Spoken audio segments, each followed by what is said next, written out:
Welcome to the Cross Border Interviews, the show where we dive into the insights of municipal leaders from across Canada.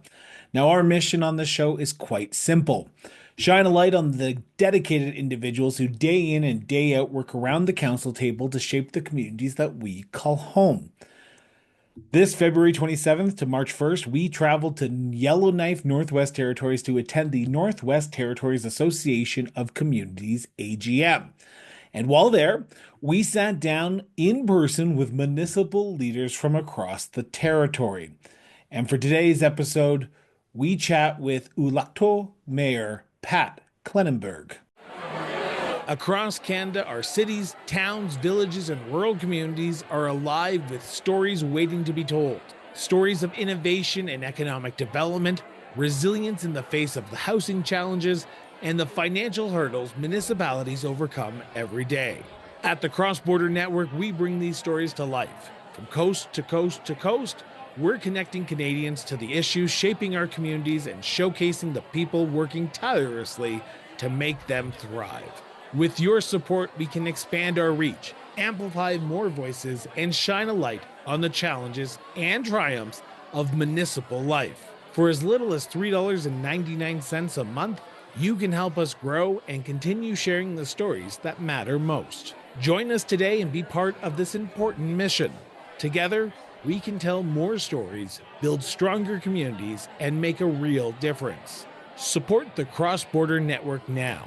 Visit www.crossborderinterviews.ca today. Pat, thank you so much for sitting down with me and talking about your community, your hamlet, and of course, yourself. I've got to start with a simple question, though. Where did your sense of duty to serve your community come from? My sense of duty, that's a really easy question for me because it comes from my heart. I grew up on the land hunting with my dad. His name's John Kulina. I was adopted at 4, and they were traditional hunters and gatherers. We'd spend a lot of time out on the land, growing up on the land. Growing up, we had really good hunting in the 80s and 90s, but with global warming and the difficulties our land is going through, I noticed that the char numbers were dropping, caribou numbers were dropping. The ice was not forming normally like it usually does. We had odd weather patterns, and I have 5 kids and 2 grandkids, and my wife and I love to be out on the land. So with that, noticing that the land was starting to suffer, especially the wildlife, my first political group I joined, or leadership group I joined, was the OHTC, which stands for Ulukhaktok Mayor Hunters and Trappers Committee. And so I wanted to voice my concerns about the wildlife and the land and our fish and our harvesting rights. And so that's where I joined onto serving my community through that. So when did the jump go from non-profit organizations like the Hunters and Trappers to the political realm of getting involved political? It went on to from that. I spent 4 years on the local HTC, and the seat that I had also provided a board election to the Inuvialuit Game Council, which looks after our regional issues, which is an awesome group that provides regional leadership that looks after the wildlife and harvesting and land issues. And then from that seat, I tried for the Ulukhaktok Community Corp, which is our local group which is a subsidiary of the IRC, because we manage our local areas. There are 6 communities in the Inuvialuit Regional Corporation. And then that chair seat provided a seat at the regional IRC, which is our Inuvialuit Regional Corporation. So it seems like you were destined to become mayor of your community. No, it just snowballed because when you advocate for your community and you feel passion for your issues, you can't. It seems like it just ended up pulling you into the next step, to the next step. And I never had thought that I would be here in our territorial leadership group. It just seemed to, when you advocate for your issues for your community, I started off advocating for wildlife and our land and our harvesting rights, but then it just ended up becoming also advocating for our community, and then community members asked me to lead in these other groups and run for these other issues, and it made me realize that yes, it's really important to advocate for your hunting rights, your fishing rights and all that, but then it's also important to advocate for your community too, because I really like to see our the social well-being of our community members, especially for my kids and my wife, my grandkids. You are one of the three most northern communities in the Northwest Territories, and that itself brings its own unique challenges and expectations of a lifestyle that you bring there. What do you see as the biggest challenge that faces your community, the hamlet, today? Is it the cost of living? Is it the social challenges? Is it the wildlife, the climate change? What do you see as mayor of your community as the biggest challenge facing it? Or challenges? You can say many more than one if you want. That's a difficult question, because there are so many challenges that we face. The main one that pops up every time when I think about something like that is my mother, Elsie Klengenberg. She was born in Reed Island in an igloo, and this is the one generation from me. This is my mother. She grew up on the land on foot with a nomadic lifestyle with my grandmother. They lived on the land east of Ulukhaktok before the government relocated us to the place where Ulukhaktok is right now. And we had people living out on the land. Sorry, I just need to clarify what you just said there. Are you saying the Canadian government moved the community from where it was to where it is now? They asked us to move to an area where they promised us housing and safer, a better lifestyle. Promised us housing and jobs and income, and they provided a place for healthcare and. But it sounds like, from just how you're saying it, that hasn't happened.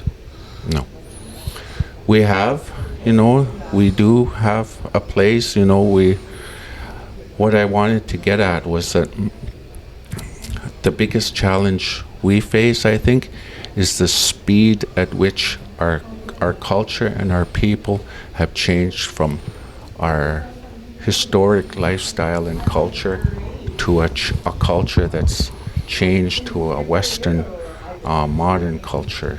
And that quick change, losing our language, our lifestyle, our contact with the land, our importance of the land, the way we live, and not being our 9-to-5 culture, but like a 12 to 12 culture. Yeah, like 24. Living on the land, supporting each other.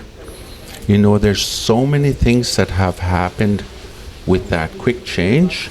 It's so difficult for us, a people. There's so many people that have found the difficulties of that quick change.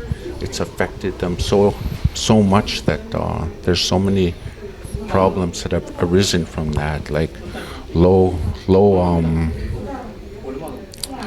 high school or low schooling Graduation rates. Yes, and high suicidal rates, drugs and alcohol.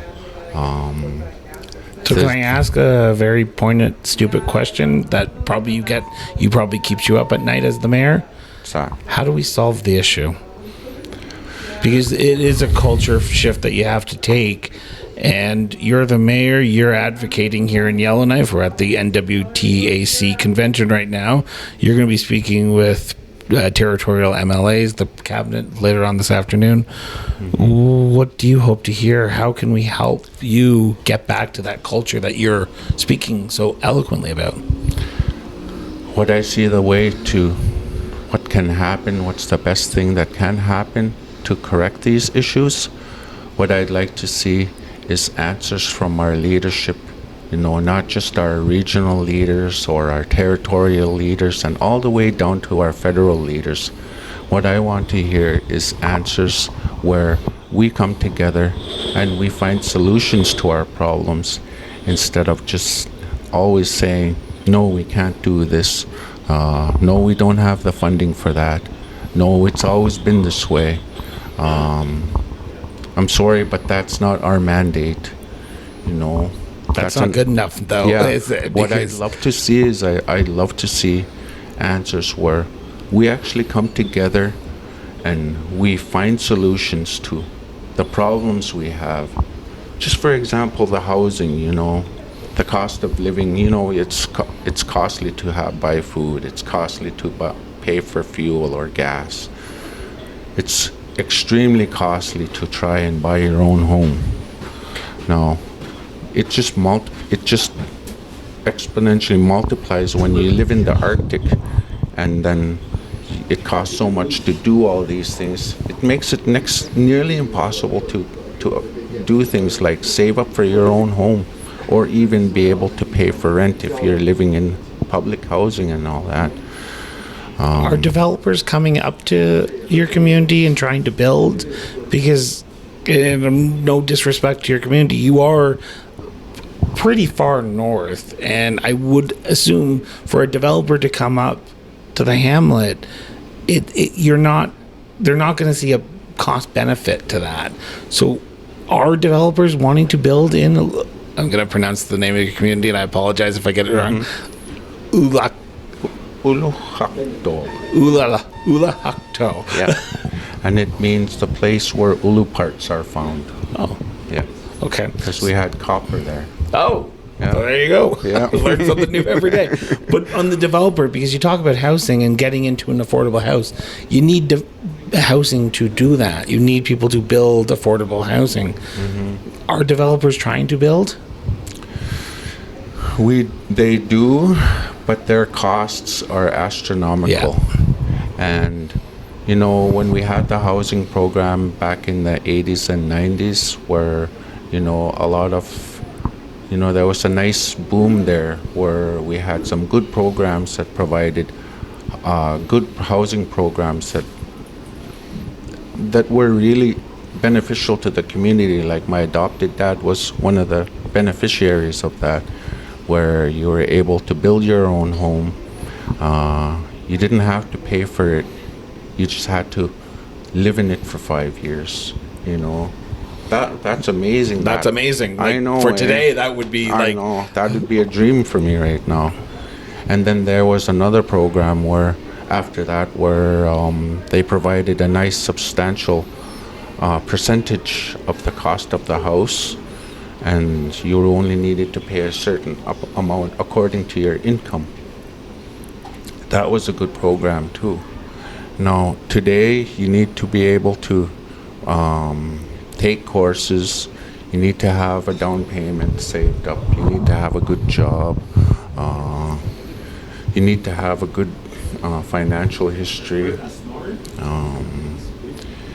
It's so difficult nowadays to be able to do that, and especially with housing in public housing, there was a huge boom in building in the community, but then we haven't had that for probably the past 20 to 30 years, and the housing situation in the whole territory is getting worse. We've been asking, and advocating for these things for so long, but it's so difficult. What I'd love to Is see that is Ottawa, or is that Yellowknife that needs to step up, or is it both? it's everybody that Yeah. needs to step up. So I can tell you this, and I'm just going to interrupt for 2 seconds. Yeah. We have a massive audience in Ottawa. Yeah. We know that we have people in cabinet offices who listen to our show on a regular basis. Yeah. What's your message to Ottawa? If you could sit down with the Minister of Housing today, Nate Erkin-Smith, what's your message to him to help your community out, build the housing? Because with housing, it helps solve some of those issues, because you get the unhoused population who are in need for heat into housing. You talk about the mental health challenges, that gets not solved, but it helps. Talk about the addictions, it helps as well, because they feel like they can afford something. What's your message? What's the thing that Ottawa can do today? If they're listening right now, what's your message to them? My message would be, I know that there's, the tax money that you get in the country can only go so far. I know that there's been a history of very bad things that have happened to all the all the Aboriginal people in Canada. There's been a lot of good steps in the past, 10, 15 years to try to correct all the mistakes that have happened, all the difficulties we've been put through. But we can't, I think that we can't put a price tag on making things right. It's going to cost a lot of money to make things right in the Arctic, throughout all of Canada, to correct these mistakes that the whole country has made to the Aboriginal people. Welcome back, everyone. I apologize for that brief interruption. We had a bit of a technical difficulty. Back to you, Mayor.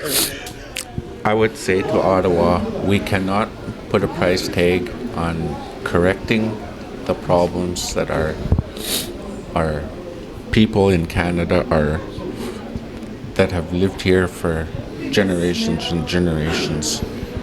We can't put a price tag on correcting and healing them and promoting growth, because once we provide housing, once we provide proper education and proper health care and proper services to our people to heal, the benefit to our people is not, there's no price tag to that, because how important it is for our children, your own grandchildren, to be healthy, to grow up. You don't put a price tag on that.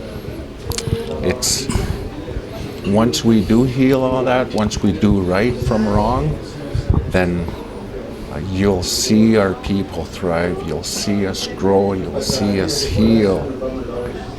And I could not agree more on that. The passion that you bring to this conversation, I feel, I hope someone's listening. Yeah. Because it is high time that we treat everyone with respect, and we need to heal as a country. And if people are suffering, that's an injustice not only onto the people who are suffering, but it's an injustice that we, as a profitable country that we are, have people suffering. I want to turn to not a happy question, but a flip question to the original one. What's the thing you are proud of when it comes to your community? When you look at the challenges, you have some very serious challenges, but there must be something that gives you hope.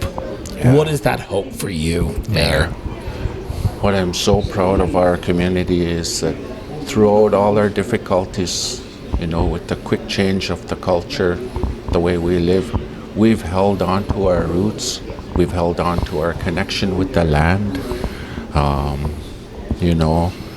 We wave at each other, we interact with each other, we welcome people into our community. We haven't lost what's inside of us as a people. We interact with each other, we celebrate with each other, Like, if you ever visit Ulukhaktok, and you should someday. That is literally what my next thing was going to say, Yeah. because if you come on this show, I've Yeah. made a promise as that this is why I'm here in Yellowknife. I'm coming up. Yeah. So I'm finding a way that I'm going to be up in Ulukhaktok literally, hopefully by the end of this year. So Yeah. we will go around, and hopefully you are going to be there while I'm there, so we can go Yeah. do a few tourist things. Yeah. But well, you were saying about the community rallying around, the community spirit that's there. We have not lost our roots. We've not lost our connection with the land, with each other. We're still strong, no matter what happens, what we go through. We'll always be there for each other, and we'll always welcome people into our community.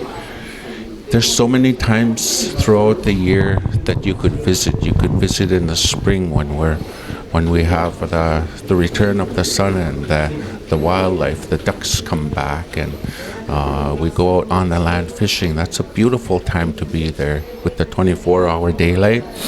In July, if you come in mid-July, you'll see bowhead whales every day outside of the community, right in front of the community. Okay, you've sold me. I will be Yeah. there in July. That's my Yeah. birthday month. So I'm texting you once I'm going up there. I want to ask one last question, because I know you're a busy man and you have a conference to get back to. Yeah. And I'm going to ask you this question, and I want you to answer it in the language that you prefer, because you just talked about your culture and how it's important to your community. And I want your community who's listening to this to understand that you take your culture seriously. What makes your community a unique place to live, to work, and to raise a family? What makes us unique is that we interact with each other, we celebrate with each other. Like, for instance, you have Christmas time. When Christmas time comes around, we celebrate every day from December 24 to January 2, where we gather at the community hall and the gym, and we dance and we sing, we eat together. Yeah. When you go and visit your neighbor, when you go and visit family, you don't knock on their door. You just walk in and you show up. Wouldn't Yeah. find that in Calgary. I would not find that in Calgary. Every year we have 7 or 8 cruise ships come and visit us. And we welcome them. And we have presentations for them. And we have dances for them. We show them our culture. We welcome them into the community. And we're so popular for that. But even when we have teachers or nurses or people come in and move into the community to work there, they become a part of the community. You know, some of them even marry into the community and move there and live there. That's what makes us unique. It's a place in the world where you can go out, you wave at everybody that passes by you. You say hi, and it's amazing there. It just makes your heart. It makes you feel safe, and it's a wonderful place for your children to grow up.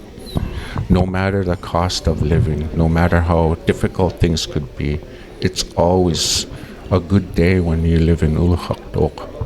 Most of the time.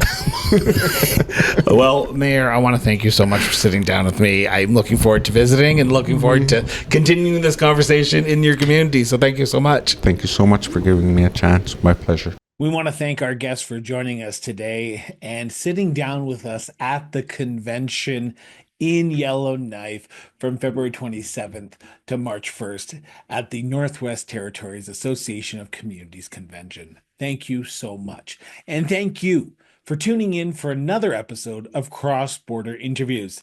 Now, we hope you've enjoyed today's conversation and gained some valuable insights.